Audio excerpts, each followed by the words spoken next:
juniors, I'm Harshita Jay. I'm a psychology student at Delhi University. Well, आप news में देख रहे होंगे कि यूजीसी ने अभी कुछ लेटेस्ट गाइडलाइंस रिलीज की है एंड उसमें स्पेसिफिकली साइकोलॉजी का नाम काफ़ी बोल्डली लिखा गया है एंड बहुत सारे साइकोलॉजिस्ट हैं जो या साइकोलॉजी इन्फ्लुएंसर्स हैं जो इसके ऊपर वीडियोस बना रहे हैं because psychology as a subject को यूजीसी ने एग्जाम्पल की तरह यूज़ किया था। तो मैं आपको इन शॉर्ट बताऊंगी कि यूजीसी ने क्या गाइडलाइन रिलीज की है। वेल, यूजीसी ने ऑन 12 अगस्त एक नोटिफिकेशन रिलीज किया था, एक नोटिस रिलीज किया था जिसमें उन्होंने कुछ सब्जेक्ट्स के नाम दिए थे और उन्होंने बोला था कि ये सारे कोर्सेज जो है ये ऑनलाइन मोड या ओपन डिस्टेंस लर्निंग मोड में नहीं पढ़ाए जाएंगे, अब नहीं ऑफर किए जाएंगे। सो बेसिकली ये जो डिसीजन लिया गया है, हम इंडिया में एक एक्ट होता है जिसका नाम है NCAHP एक्ट ऑफ 2021, उसके अंडर लिया गया है। इस एक्ट का मतलब होता है कि वो सारे प्रोफेशंस जो कि डॉक्टर नहीं है लेकिन किसी तरीके से उससे रिलेटेड है, लाइक मेंटल हेल्थ प्रोफेशंस, उन सारे ही कोर्सेज को आपको ऑनलाइन मोड में नहीं पढ़ना है because the thing is like इस कोर्सेज के अंदर या इस सेक्शन के अंदर courses like psychology, microbiology, biotechnology, इस टाइप के कोर्सेज आते हैं एंड लाइक ऑब्वियस बात है ना, ये सारे कोर्सेज को आप प्रैक्टिकली करोगे या अगर आप लैब में करोगे तो आपको ज़्यादा अच्छे तरीके से समझ में आएंगी। ये एक चीज़ गाइडलाइन रिलीज की गई है। इसके अलावा मैं आपको बता दे रही हूँ कि बहुत सारे बच्चे हैं जो कि टेंशन में हैं कि दीदी मैं तो सेकेंड ईयर में हूँ या दीदी मेरा तो अभी डिग्री खत्म होने वाला है तो मैं क्या करूँ।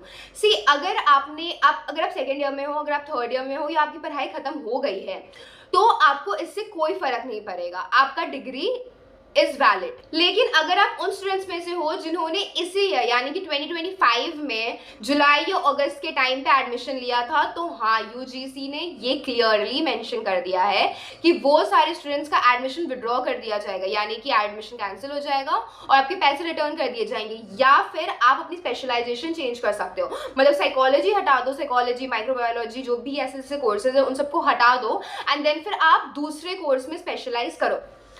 नाउ ये जो गाइडलाइन है ना, ये सिर्फ यूजीसी का है। हमारा जो इग्नू है ना, उसके पास ना थोड़ा सा अथॉरिटी होता है कि वो यूजीसी के गाइडलाइंस को थोड़े टाइम के लिए रोक दे या क्वेश्चन बैक करे। सो आई वुड लाइक सेम कि अभी आप इग्नू के ऑफिशियल अपडेट्स के लिए या इग्नू का इस पे क्या स्टैंड है उसके लिए वेट करो।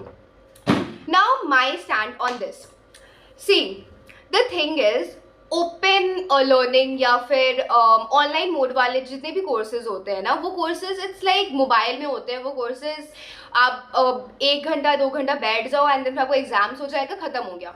लेकिन I would specifically talk about psychology. ऐसा कोर्स है ना जिसमें लैब्स की ज़रूरत पड़ती है, जिसमें हमें एक्सपेरिमेंट्स करना होता है, जिसमें हमें बहुत कुछ करना होता है, प्रेजेंटेशंस वगैरह बनाने होते हैं and like we need participants और हमारा काफ़ी चीज़ें प्रैक्टिकली की जाती है जो कि ऑब्वियसली आप ओपन डिस्टेंस लर्निंग मोड में या फिर ऑनलाइन मोड में नहीं सीख पाओगे। तो ऑनेस्टली मुझे ये स्टैंड इन लोगों का बहुत अच्छा लगा कि ठीक है, आप इन सारे कोर्सेज को ऑफ कर रहे हो, बंद कर रहे हो, because to be very honest जो बच्चे इग्नू से पढ़ते हैं, आई वोंट से कि उनके पास नॉलेज नहीं होता है, because honestly I follow many influencers जिन्होंने इग्नू से पढ़ाई की है। आई नो मेनी पीपल जिन्होंने इग्नू से पढ़ाई किया, उनके पास बहुत नॉलेज होता है। But honestly I feel like when I like थोड़ा सा कंपेयर वो बच्चा जिन्होंने Delhi university, BHU, Christ, mount Carmel से पढ़ाई की है वर्सेस वो बच्चा जिन्होंने इग्नू से पढ़ाई की है, उनका थोड़ा प्रैक्टिकल एक्सपोजर थोड़ा कम होता है। Now at the same time I would also say कि there are many students जो कि फाइनेंशियली महंगे कॉलेजेस को, प्राइवेट कॉलेजेस को ऑफर नहीं कर सकते हैं। अगर मैं आपको दिल्ली यूनिवर्सिटी का बात बताऊं, मुझे 722 आया था आउट ऑफ 800, बट स्टिल मैं साइकोलॉजी ऑनर्स कोर्स नहीं कर रही हूँ, मैं प्रोग्राम कोर्स कर रही हूँ। क्यों? क्योंकि दिल्ली यूनिवर्सिटी में साइकोलॉजी ऑनर्स करने के लिए आपका मार्क्स होना चाहिए 750। आई वॉन्ट टू से कि अगर आपने इग्नू क्लोज किया तो क्या आपने दिल्ली यूनिवर्सिटी और BHU की सीट्स बढ़ाए? बिकॉज ये सारे बच्चे जो कि इग्नू जैसे कॉलेजेस या DUSOL जाते हैं, उनका 2 रीज़न होता है। या तो वो फाइनेंशियली इतने स्टेबल नहीं है कि वो प्राइवेट कॉलेज को अफोर्ड कर सके, या फिर उनके पास इतना टाइम नहीं है, मे बी पर्सनल रीजंस की वजह से वो पार्ट टाइम जॉब करते हैं, इस वजह से वो रेगुलर कॉलेज के अटेंडेंस को नहीं मेंटेन कर पाएंगे, इसलिए वो DUSOL या फिर इग्नू जैसे कॉलेजेस, इग्नू जैसी यूनिवर्सिटीज़ में पार्टिसिपेट करते हैं। मेरा क्वेश्चन आपसे ये है कि BHU, AU, DU जैसे यूनिवर्सिटी जो कि एक्चुअली में अफोर्डेबल होंगे इन साइंस स्टूडेंट्स के लिए, क्या आपने उस कॉलेजेस में सीट्स बढ़ाए? नहीं, seats remain the same. Marks आपको आने चाहिए 750 आउट ऑफ 800 अगर आपको साइकोलॉजी ऑनर्स करना है। अगर यू वुड से कि ठीक है आप अपने ही सिटी का कोई नॉर्मल कोई रैंडम कॉलेज में पढ़ाई कर लो, डिग्री लेने से तो मतलब है। आई एम अ ड्रॉपर, मैंने CUET के लिए ड्रॉप लिया था, I was a partial dropper, मेरा पढ़ाई 2023 में कंप्लीट हो गया था, मैं इतने बेकार से कॉलेज में गई थी। आई रिमेंबर मुझे अपने प्रोफेसर से एक डाउट था रिलेटेड टू सम डिसऑर्डर, उस डिसऑर्डर का नाम was something from C, I don't clearly remember. So मैं उनके पास गई जब मेरा क्लास खत्म हुआ, and then I said कि मैम दिस डिसऑर्डर के बारे में आप जानते हो, एंड उनका रिप्लाई was नहीं, ऐसा कोई कोर्स यहाँ पे ऑफर नहीं किया जाता है। No, like literally my sentence was this कि मैम आप डिप्रेशन के बारे में जानते हो, एंड उनका रिप्लाई was नहीं, यहाँ पे ऐसा कुछ ऑफर नहीं किया जाता है।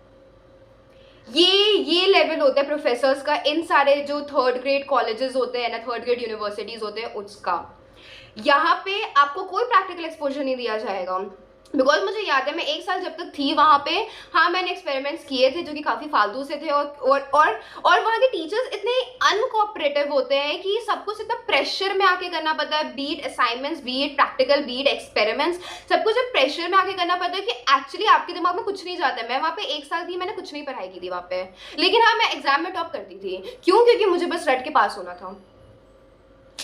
ना वहाँ के प्रोफेसर्स के पास इतना अच्छा नॉलेज होता है, ना वहाँ पे आपको प्रैक्टिकल एक्सपोजर मिलेगा, ना वहाँ पे आपको इंटर्नशिप अपॉर्चुनिटीज मिलेगी, लेकिन जो चीज़ वहाँ पे मिलेगा इज अटेंडेंस। वहाँ पे लिटरली लड़कियाँ आती थी जो कि अच्छे फैमिली से नहीं बिलोंग करती थी, वो पार्ट टाइम जॉब करती थी, जिस वजह से वो अटेंडेंस नहीं मेंटेन कर पाती थी, एंड वो लोग लिटरली रोती थी कि आप मुझे अटेंडेंस दे दो, और वो लोग उन्हें एग्जाम में नहीं बैठने देते थे, वो फेल कर देते थे। मैं इतनी सारी लड़कियों को जानती हूँ जिन्होंने इस रीजन से अपना पार्ट टाइम जॉब छोड़ दिया था। ये you know what, this is the status normal colleges, third grade colleges का। एंड जो एक्चुअली में अच्छे कॉलेजेस है like Delhi university, BHU, AU, जहाँ पे ये सारे बच्चे उनका फीस अफोर्ड कर पाएंगे, वहाँ पे सीट्स इतने लिमिटेड है कि इन्हें एडमिशन ही नहीं मिलेगा। और कोई अच्छा private college like Christ, mount Carmel, यहाँ पे तो आप छोड़िए, तो उनका फीस इतना ज़्यादा हाई होता है, ओके आपको बहुत अच्छा एजुकेशन मिलेगा, बट फीस इतना ज़्यादा हाई होता है कि वो अफोर्ड नहीं कर सकता है। So what should they do? I somewhere feel कि दिल्ली कि इंडिया बहुत अच्छे रूल्स, बहुत अच्छे गाइडलाइंस लाता है। लाइक आई ऑनेस्टली फील कि उन्होंने साइकोलॉजी को ऑनलाइन डिस्टेंस मोड में बंद कर दिया, ये बहुत अच्छा किया, because psychology is a course जिसमें आपको लैब वर्क, आपको प्रैक्टिकली, आपको एक्सपेरिमेंट, आपको प्रेजेंटेशन, ये सब की जरूरत पड़ती है। But what about those colleges जो कि ऑफलाइन, जो कि बहुत अच्छे कॉलेजेस है, वहाँ का सीट तो अभी भी लिमिटेड है, तो कहाँ जाइए बच्चे? That's it for today. I hope you have a great day. Bye bye and take care.